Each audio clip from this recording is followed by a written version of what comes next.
Hello student, welcome to our channel CS engineering Gyan. आज की tutorial में हम लोग नेटवर्क का देखेंगे, error control in data link layer. Data link layer में आप एरर को कैसे कंट्रोल करते हैं, तो इसके लिए आपके पास एक्नॉलेजमेंट है, पॉजिटिव एक्नॉलेजमेंट, नेगेटिव एक्नॉलेजमेंट, उसके अलावा आपका पैरिटी चेक है, ये सारे प्रोसेस होते हैं।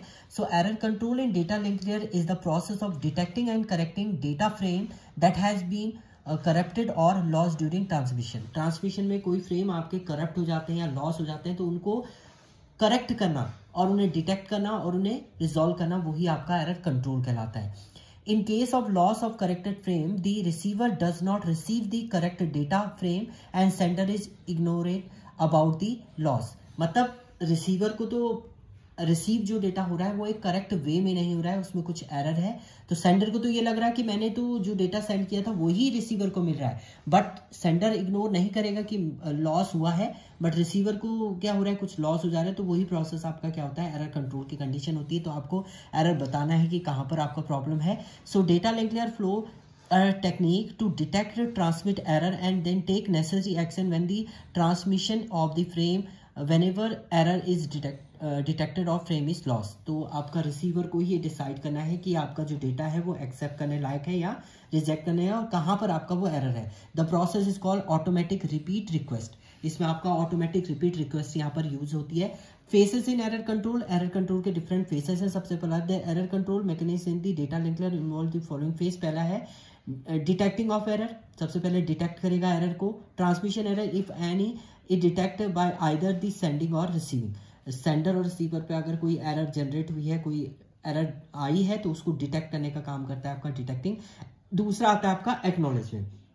एक्नॉलेजमेंट भी आपका पॉजिटिव एक्नॉलेजमेंट का मीनिंग क्या होता है, आपका डेटा जो पॉजिटिव एक्नॉलेजमेंट का मीनिंग है करेक्ट फ्रेम आपके रिसीव हो रहे हैं, आप नेक्स्ट डेटा यहाँ पर सेंड कीजिए, इसका मतलब होता है पॉजिटिव एक्नॉलेजमेंट।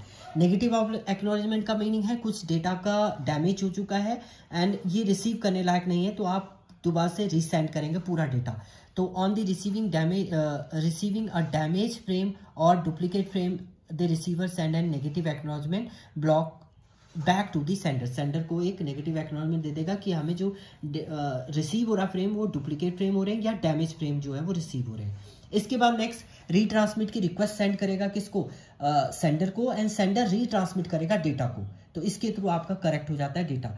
तो एरर करेक्शन टेक्निक का स्टॉप एंड वेट में आपका यूज होता है, स्लाइडिंग विंडो में, जिसके अंदर गो बैक एंड ARQ होता है, आपका एरर करेक्शन कोड होता है, एंड सेलेक्टिव रिपीट ARQ यहाँ पर यूज होती है, एरर रिपीटिशन कोड होता है। स्टॉप एंड वेट की क्या होता है, इसमें क्या होता है, the time out counter is maintain by the sender. Sender के पास एक टाइम आउट काउंटर होता है, मतलब इतने टाइम के अंदर ही आपको डेटा सेंड करना है। जैसे ही आपका 1 सेकंड कंप्लीट जाएगा तो आपको कुछ टाइम वेट करना है, फिर आप सेंड करेंगे दोबारा से। तो ये प्रोसेस होता है आपका स्टॉप एंड वेट का। If the sender receive acknowledgement of the send frame with time, then ack within time में अगर सेंडर को एक्नॉलेजमेंट मिल जाता है तो वो दोबारा से सेंड करेगा डेटा, नहीं तो वो वेट करेगा। तो ये प्रोसेस होता है आपका स्टॉप एंड वेट की कंडीशन। दूसरा आता है गो बैक एंड ARQ। इसमें क्या होता है, sender has buffer called sending window size without receiving the acknowledgement of the previous one. इसमें क्या होता है, सारा डेटा एक बफर में स्टोर होता रहता है, उस बफर के अकॉर्डिंग जो है रिसीवर को सेंड होगा। अगर एक्नॉलेजमेंट नहीं मिल रहा है सेंडर को, तो वो डेटा एक बफर में स्टोर होता रहेगा, जैसे ही एक्नॉलेजमेंट मिलेगा उसके बाद वो सेंड होना स्टार्ट होता है। The receiver receive frame 1 by 1, it keep track of the incoming frame sequence number and the send the corresponding acknowledgement frame. उस फ्रेम से रिलेटेड एक्नॉलेजमेंट सेंड करता रहेगा, और जैसे जैसे एक्नॉलेजमेंट मिलता रहेगा तो बफर से डेटा आपका ट्रांसमिट जो होता है वो होता रहता है। तो वो गो बैक एंड में आपका ये होता है।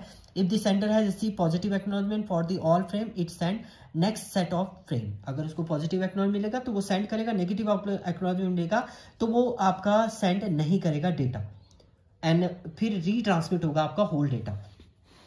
सेलेक्टिव रिपीट ARQ, इसमें क्या होता है, both the sender and receiver have a buffer called is sending window and receiving window respectively. इसमें सेंडर के पास भी एक बफर है, रिसीवर के पास भी एक बफर होता है। Sender send multiple frame based upon the sending window size without receiving the acknowledgement of the previous one.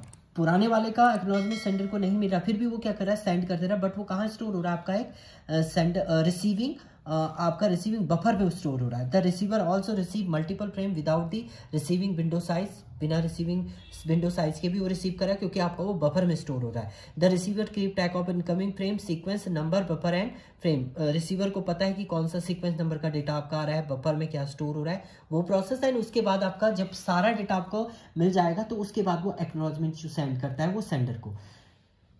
It send acknowledgement for the successfully receive frame, successfully अगर रिसीव हो जाएगा तो एक एक्नॉलेजमेंट सेंड करेगा positive. Send NAC के negative acknowledgement for the only frame which are missing और damage, जो frame आपके डैमेज होंगे, जिस फ्रेम का सीक्वेंस आपका प्रॉपर नहीं मिल रहा है तो उसके लिए वो नेगेटिव एक्नॉलेजमेंट सेंड करेगा ताकि सेंडर दोबारा से उसे क्या करे, रीट्रांसमिट कर दे। The sender in case send only packet for which negative acknowledgement, तो सेंडर वही फ्रेम सेंड करेगा जिसको उससे क्या मिलेगा, नेगेटिव एक्नॉलेजमेंट मिलेगा।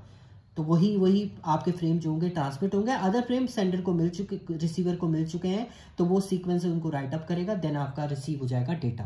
तो ये पूरा आपका प्रोसेस होता है, इसे बोलते हैं आपका as a error control in data link layer. तो ये थे आपके डेटा लिंक लेयर की कंडीशन। नेक्स्ट ट्यूटोरियल में हम लोग नेटवर्क लेयर के कुछ पार्ट देखेंगे। Thank you student.